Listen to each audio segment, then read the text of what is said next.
നമസ്കാരം.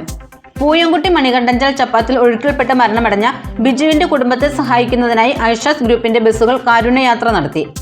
കാരുണ്യയാത്രയുടെ ഉദ്ഘാടനം private bus സ്റ്റാൻഡിൽ വെച്ച് ആന്റണി ജോൺ MLA നിർവഹിച്ചു. കുട്ടമ്പുഴ ഗ്രാമപഞ്ചായത്ത് പ്രസിഡന്റ് കാന്തി വെള്ളക്കയൻ അധ്യക്ഷത വഹിച്ചു. വാർഡ് മെമ്പർമാരായ Daisy Joy, Joshi Pottakkal, block panchayat member James Korambel, bus ഉടമകളായ Shaji Thoppikkudi, Shamsuddin Thoppikkudi, bus owners association president Joji EBT, general secretary Sibi Navas, vice president Cochin Samuel, നിരവധി ബസ് ജീവനക്കാരും സന്നിഹിതരായിരുന്നു. മെയ് മാസം 25-ാം തീയതി രാവിലെയാണ് ബിജു മണികണ്ഠഞ്ചൽ ചപ്പാത്തിൽ വെച്ച് ഒഴുക്കിൽപ്പെട്ട് മരണപ്പെട്ടത്. ഇന്ന് ഒരു ദിവസത്തെ ഐഷാസ് ഗ്രൂപ്പിന്റെ 10 ബസ്സുകളുടെ മുഴുവൻ കളക്ഷനും ബിജുവിന്റെ കുടുംബത്തിന് കൈമാറാനാണ് തീരുമാനിച്ചിട്ടുള്ളത്. വീടിൻ്റെ ആ ഒരു കുടുംബത്തിൻ്റെ ഏക ആശ്രയമായിട്ടുള്ള ബിജു നഷ്ടപ്പെടുമ്പോൾ നമുക്കറിയാം, പകരം എന്ത് കൊടുത്താലും, എത്ര തന്നെ സാമ്പത്തികം കൊടുത്താലും ഒരു മനുഷ്യജീവന് പകരമാകില്ല എന്നുള്ളത് വസ്തുതയാണ്. പക്ഷേ എന്നിരുന്നാൽ കൂടിയും അദ്ദേഹത്തെ സഹായിക്കേണ്ടത് ഇപ്പോൾ സർക്കാർ സംവിധാനങ്ങളുടെ ഭാഗമായി ഇതുപോലുള്ള അപകടങ്ങളിൽപ്പെടുന്ന ആളുകൾക്ക് ആ കുടുംബത്തിന് ലഭിക്കേണ്ട സഹായം തീർച്ചയായിട്ടും അത് ലഭ്യമാക്കുന്നതിന് വേണ്ടിയിട്ടുള്ള പ്രവർത്തനങ്ങളൊക്കെ ഞങ്ങൾ ഉറപ്പുവരുത്തിയിട്ടുണ്ട്.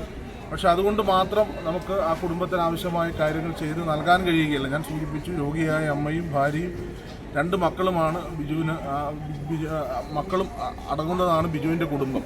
അപ്പോൾ അതുകൊണ്ട് തന്നെയാണ് ഇവിടെ ബിജു ഏതാണ്ട് 6 വർഷക്കാലമായി ജോലി ചെയ്യുന്ന ഐഷാസ് ബസ്സിലെ അതിൻ്റെ ഉടമകൾ അത് അവിടെ ഈ സംസ്കാര ചടങ്ങിന് ശേഷം തന്നെ ഞങ്ങൾ ഈ കാര്യങ്ങൾ സംസാരിക്കുകയും അത് നല്ല ഒരു നമ്മൾ കാലാവസ്ഥയൊക്കെ വലിയ കാലവർഷം ശക്തമായിരുന്ന ഒരു ഘട്ടം കൂടിയായിരുന്നു.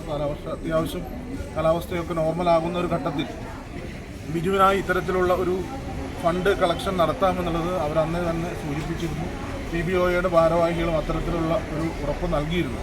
അപ്പോൾ അതിൻ്റെ എല്ലാം ഭാഗമായിട്ടാണ് ഇവിടെ ഇന്ന് ഐഷാസ് ഗ്രൂപ്പിൻ്റെ ഏതാണ്ട് 10-ലേറെ ബസ്സുകൾ ഒരു ദിവസക്കാലത്തെ കളക്ഷൻ ബിജുവിൻ്റെ കുടുംബത്തിന് നൽകാൻ വേണ്ടി തീരുമാനിക്കുന്നത്. അപ്പോൾ ഇത് നമ്മൾ ഇന്നിപ്പോൾ ഈ ബസ്സിനകത്ത് യാത്ര ചെയ്യുന്ന ആളുകളെ സംബന്ധിച്ച്, പൊതുജനങ്ങളെ സംബന്ധിച്ച് നിങ്ങൾക്ക് ആ കുടുംബത്തോട് ചെയ്യാൻ കഴിയുന്ന ഏറ്റവും വലിയ ഒരു സഹായമായിരിക്കും.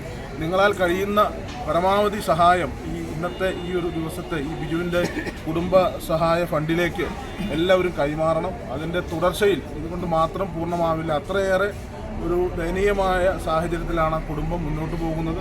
തുടർന്നും ആ കുടുംബത്തെ സഹായിക്കുന്നതിന് വേണ്ടിയിട്ടുള്ള എല്ലാ തരത്തിലുമുള്ള പ്രവർത്തനങ്ങളിലും എല്ലാവരുടെയും കൂട്ടായ ഇടപെടൽ ഉണ്ടാകണമെന്ന് കൂടി സൂചിപ്പിച്ചുകൊണ്ട് ഈ പ്രവർത്തനത്തിന് നേതൃത്വം കൊടുക്കുന്ന ഐഷാസ് ഗ്രൂപ്പിൻ്റെ ഉടമകളെയും PBOയുടെ ഭാരവാഹികളെയും ഒക്കെ പ്രത്യേകമായി അഭിനന്ദിച്ചുകൊണ്ട് നല്ല നിലയിൽ ഈ ഒരു ചികിത്സാ സഹായ നിധി അതിൻ്റെ നമ്മൾ ആഗ്രഹിക്കുന്ന നിലയിൽ ഈ ഫണ്ട് കണ്ടെത്താൻ കഴിയട്ടെ എന്ന് കൂടി ആശംസിച്ചുകൊണ്ട് ഇവിടെ ഈ ചടങ്ങിൻ്റെ ഉദ്ഘാടനം നിർവഹിച്ചതായി അറിയിക്കുന്നു.